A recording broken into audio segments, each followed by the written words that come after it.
I misteri del bar Etoile. Allora siamo qui con i registi Abel e Gordon e innanzitutto questo è il vostro effettivamente secondo film dopo Parigi a piedi nudi, no? Secondo film che avete fatto da soli, completamente solitaria. Quindi per questo secondo film avete un po' cambiato regista, avete fatto questo noir anche un po' forse che ricorda anche certo cinema americano, no? Quindi innanzitutto partiamo da questo cambio di genere.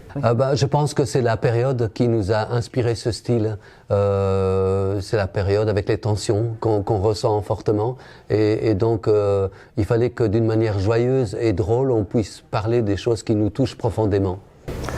Et en tant qu'artiste, on aime bien les contrastes et Paris pieds nus était très léger, très joyeux et dans la vraie ville. Et cette fois-ci, on voulait faire quelque chose de plus mélancolique, plus sombre, mais tout en gardant la légèreté intérieure du clown qui est toujours là.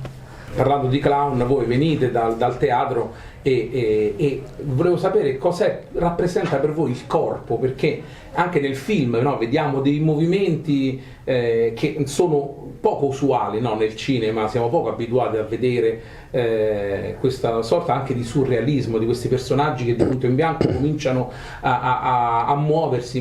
Mi viene in mente la scena del letto, ad esempio, no? Dove si comincia a fare questa specie di inseguimento che è un qualcosa di molto anche così particolare, onirico, che insomma non si vede tutti i giorni. Quindi cosa rappresenta per voi il movimento all'interno poi dei vostri film?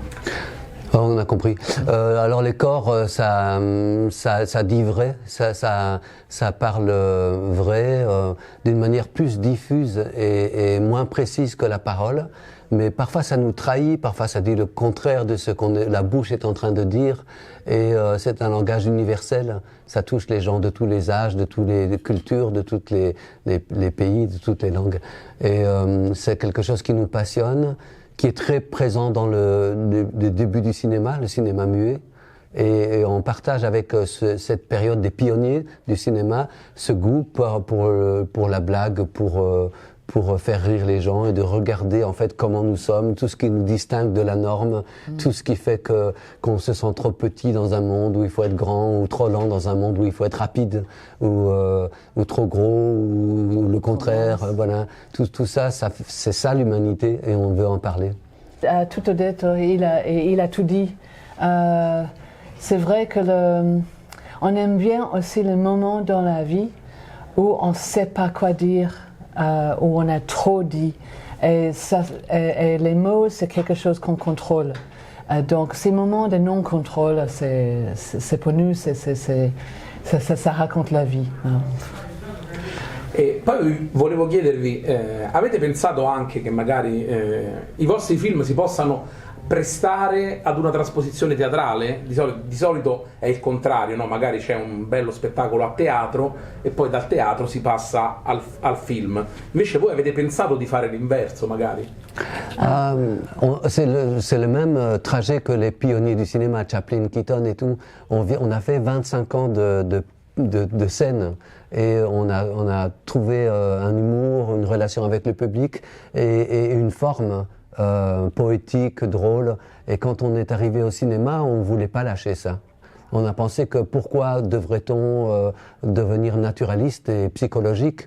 Il y a de la place pour tous les styles. Donc on a essayé de préserver cette invention formelle et de la complicité avec le spectateur. Mais il nous demande si on a pensé à faire le contraire.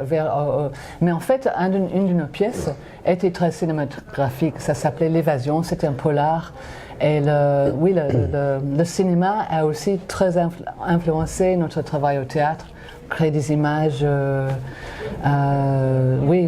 des images qu'on voit au cinéma. C'est presque plus facile au théâtre parce qu'on demande au public d'imaginer des choses. Donc on a pu, on demande à des gens par exemple de voir des gros plans quand il n'y a pas de gros plans en créant des tableaux sur scène. Difficile à expliquer mais on le fait, on l'a fait. E invece per quanto riguarda Boris rappresenta un po' forse l'apice di quello che è l'uomo moderno, l'uomo di oggi, cioè l'uomo che poi effettivamente pensa al suo e se ne frega di tutto quello che lo circonda. C'est comme si c'est un personnage qui a lutté et qui a cru en une utopie. Il a voulu changer changer la conscience des gens, trouver des formes nouvelles, mais il s'est perdu en cours de route. Et donc il a enfoui son idéalisme et il essaie de vivre caché jusqu'au jour où le passé le rattrape et une victime vient le retrouver. Voilà, on joue avec les codes en fait. On s'amuse avec les codes parce que on s'amuse avec les doubles aussi. C'est quelque chose que les Marx Brothers et tous les comiques du cinéma muet ont fait, mais aussi Cronenberg, Lynch. Il y a eu beaucoup de ce jeu-là de doppelganger. Doppelganger. C'est très jouette, c'est très ludique. Mais par rapport à cette idée il y a la grande histoire avec la politique et avec des idéaux et tout ça, mais en dessous de tout ça, on est chacun un individu avec nos propres malheurs et nos propres problèmes. Et nous, on pense qu'il ne faut jamais oublier la petite personne qui est dans toutes les histoires. Et même, on peut avoir des grandes idées, mais il ne faut pas oublier que oui, on ne peut pas sacrifier les petites personnes pour la grande histoire, la petite histoire pour la grande histoire. E poi volevo chiedervi come vivete questo dualismo tra l'essere attori ed essere registi in contemporanea del vostro film, di essere entrambi contemporaneamente in scena ma anche dietro la macchina da presa, perché magari siamo abituati a vedere l'attore che è anche regista ma è uno, o magari due registi insieme ma che sono solo registi e non anche interpreti. Voi come gestite tutto questo? Tous les clowns ont fait comme ça, parce que justement en tant qu'acteur on n'est pas interprète. On est créateur. En tant que clown. En tant que clown, oui. En tant que clown, on doit contrôler tous les objets parce que c'est nos partenaires, le décor qui raconte des choses. Et avec la scène, ça nous a donné l'entraînement pour comprendre comment est-ce qu'on est sur scène. Mais à deux, c'est spécial. On l'a fait à deux, on l'a fait à trois aussi. Ça dépend des films. Et on a une manière très collective de créer. Et en fait, si tu prends 5 clowns, ici il y a 5 personnages principaux, tu peux pas leur dire d'interpréter, tu peux pas leur montrer comment il faudrait faire. Il faut observer et voir qu'est-ce que ce clown-là qu'est-ce que ce corps-là va pouvoir offrir de touchant et de drôle avec ma proposition d'histoire, avec mon squelette d'histoire. Et donc on a l'habitude du collectif. C'est un collectif qui dépasse même le jeu parce que on crée avec le décorateur, la costumière, la chef opératrice. On a eu beaucoup de femmes dans la technique de ce film.